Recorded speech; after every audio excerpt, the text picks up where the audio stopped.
நம்ம டிஎன்ஆ பேசுறத பார்த்தா அடுத்த அரசியல குதிச்சிருவாரு போலயே.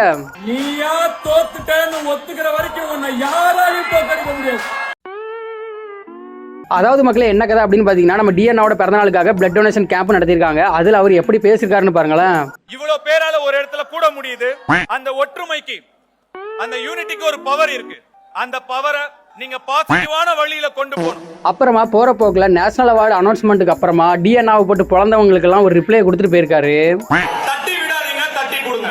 அவனை விட்டுருங்க, நீங்க தடுக்க பாருங்க, சொந்தமா கட்சி எல்லாம் ஆரம்பிச்சிட்டான். சரி, அது எல்லாமே ஓகே. கொஞ்சம் ஸ்பீச்சை பார்த்தா தளபதி மாதிரி இல்ல. தயவு செஞ்சு யாரும் என் வண்டிக்கு பின்னாடியோ என் வண்டி சைட்லயோ பைக்ல வராதீங்க. உங்களை நான் கெஞ்சி கேட்டுக்கிறேன்.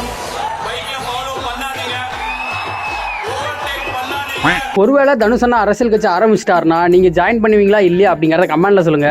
உங்களுக்கு ஹார்ட் பீட் லெஃப்ட் அப் அடிக்கும். எனக்கு தனுஷ் தான் அடிக்கும். மட்டமாவே